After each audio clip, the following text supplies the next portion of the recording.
Ladies and gentlemen, good evening.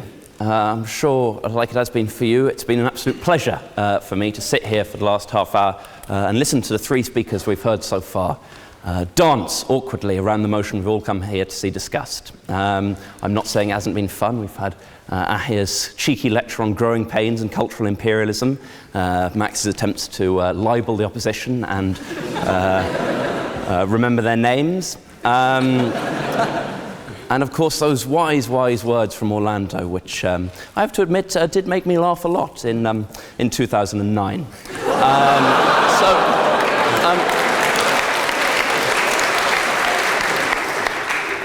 I'm not saying we haven't had fun, but I'm saying there'll be a few people here left disappointed. Sure, at the beginning of term, you'll find yourself scouring your term cards, looking for celebrity guest speakers who hadn't yet been cancelled, and you stumbled upon the motion of size doesn't matter. You thought, yes, that's worth giving up a Tuesday evening of my life to watch discussed, and it hasn't been discussed. So, if I could take things down a notch. But again, as I say, preach to more members of this audience than I think would care to admit it. I'll introduce myself. My name is Ivo Graham, and I'm a tall man with a small penis.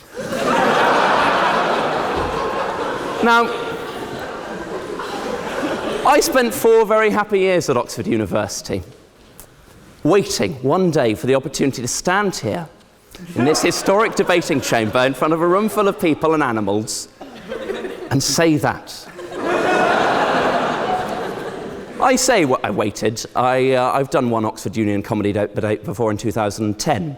I gave it a good old go as an opening line there, but as the debate concerned whether British people were funnier than Americans, I think it did come across as something of a non sequitur. But here, tonight, it means something. And I can look around this room and search out potential faces of people who might identify with me on this. Okay? I have to admit I was disappointed to be emailed, having accepted to do the debate, to find that the motion was this, and that I would be on the opposition, that I would be here preaching that size does matter, a motion I've spent many hours on the internet trying to disprove. And when I say trying to disprove, I mean sort of try and convince myself. I don't mean quite literally rewriting every internet page I could find on the subject. It's an exciting, I can sense there's some sort of nervousness in the room. That's all right. I'm just enjoying being here. It's very exciting. And it's also such a joy, having spent 4 years at Oxford University and overlapped, having graduated last year, with quite a lot of the people in this room, that there's not a single voice of dissent who can complain or disprove any of the things that I've said so far. A testament to 4 years well spent at my books. But it's a two-pronged statement, isn't it? I'm a tall man as well. The agony continues. Again, there'll be people who tick both boxes and they'll know that it's the worst kind of double-ticked box to have. Tallness, famously a virtue, an attractive quality. You entice some lady back to your student house with your height, only knowing that then what she will then subsequently discover will be even more ironic by comparison. I'm obviously joking slightly here, but I think there's an interesting debate to be had between height and size in general. A big man, what does that convey to all of you?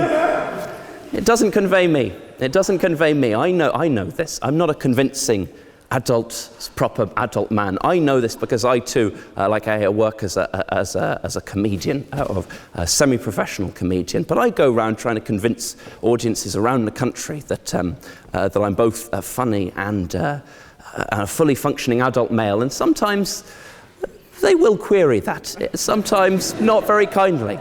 I was doing a gig a couple of months ago in Luton. About halfway through the gig, a man shouted out from the back, "Fuck off, you fetus."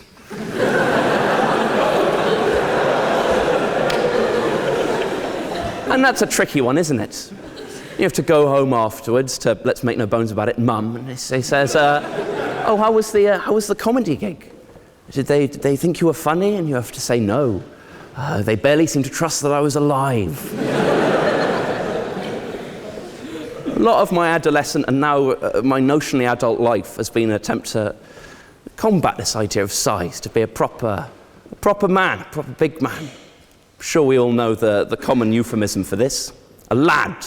We're all familiar with lads. I don't suspect we've got many in tonight. I think when you already siphon off the lads by involving the Oxford University application process and then invite them to a debate on a Tuesday night at the Union, I think you'll have got rid of most of them. So in this case, aside from nothing else, I'm preaching to the converted, but I'm sure a few of you will have met lads, will have woken up next to lads with no recollection of how you came to be there. And you'll know what I'm talking about. I lived last year, my final year, if you don't know what I'm talking about, of course, men, big men, proper men. Men who drink beer, play a lot of rugby, throw things into bins from great distances and high-five one another. This is all very standard behaviour. To complete the character, I'm the guy on the edge of the group going, what if we miss? But they don't. It's the beauty of the scheme. They don't even mind. I've reassured myself with the logic that all rugby lads, all garbage men, are in fact rugby lads in a past life, and they are now punished for their sins by being forced to walk around picking up things that have been unsuccessfully thrown at bins for the rest of their days. I lived last year at Oxford in Cowley with a member of the university rugby team. What a year. He'd invite the entire rugby team round to our student house to eat pizza and watch Bond. And we'd all sit and chat. And I say we would chat, they'd chat. And I'd listen and learn. Learn how to talk with the confidence. And as I say, I'm not having a cheap go here. There's a lot of very thinly disguised envy and homoerotic lust here. I'd love to be that kind of a man, kind of confident. I don't know what the equivalent is for women, but there's certainly someone outgoing, confident, able to say anything, able to talk about the opposite sex and sexual experience with the kind of language that these guys, I'm sure you've all heard the kind of verbs that get bandied around. Most incredible verbs to describe, lest we forget a supposedly romantic act, but don't imbue it with an awful lot of romanticism, it must be said. I'm sure you've all heard the most incredible verbs like annihilate and destroy.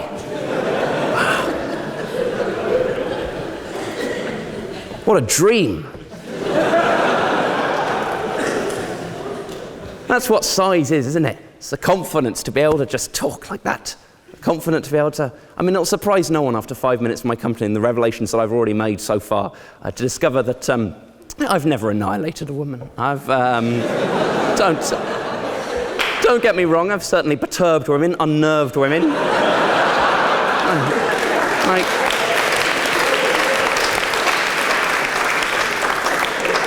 Made apologetic cameo appearances inside women, but never. Full disclosure, how are you spelling women there, Ivo? With an A. That's fine. And yet you spend hours on the internet trying to work out how it goes. Does size matter? Typing does size matter into Google every day. I say typing does size matter. Typing D into Google every day, and it learns your games after a while. People offer reassurances, don't they? I'm surprised that a few of the old gems haven't come up already. It's not the size of the boat. It's the motion in the ocean. A few of us will have heard this. It's pretty immaterial if the boat has remained pretty steadfastly at harbour for the duration of its 22 years. I'm not here to slag off. I'm not here to... Because, as I say, height, I could fit in. I could. I go to a gym. I have a gym membership. £20 a month or £40 a visit. And I go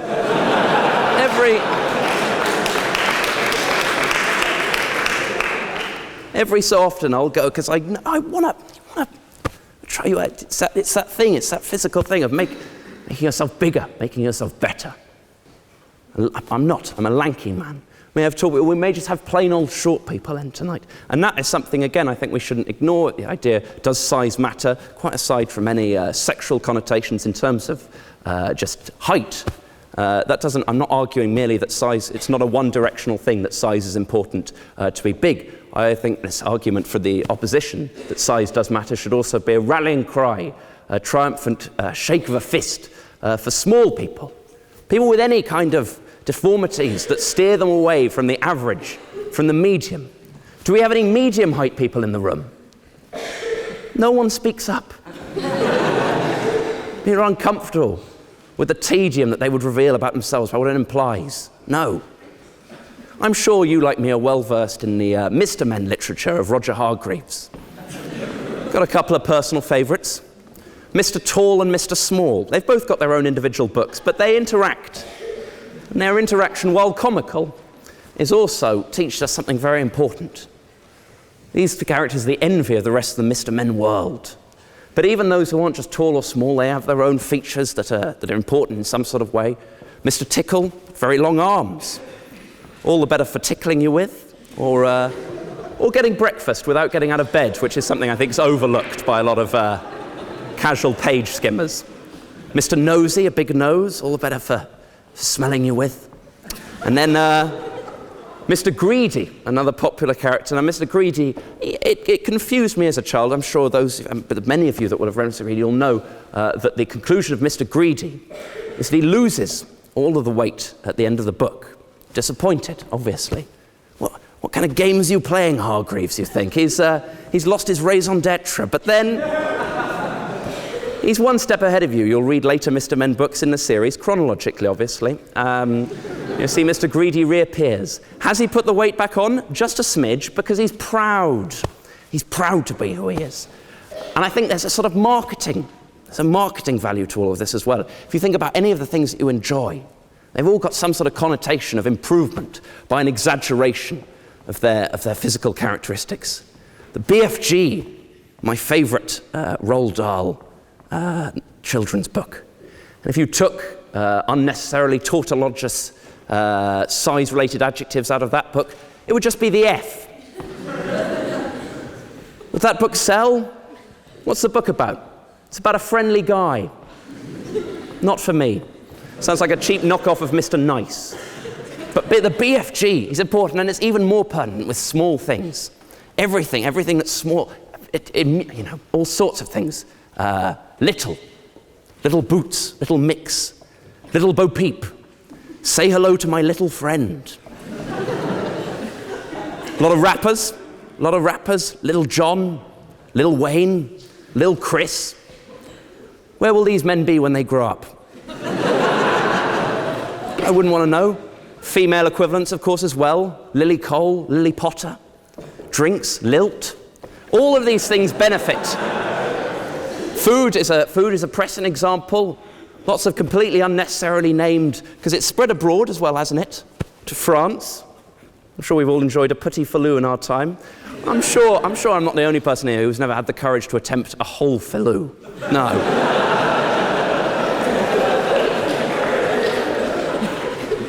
Would you like a filou, Ivo? No, thanks. I think I'm already full from my packet of cheddars.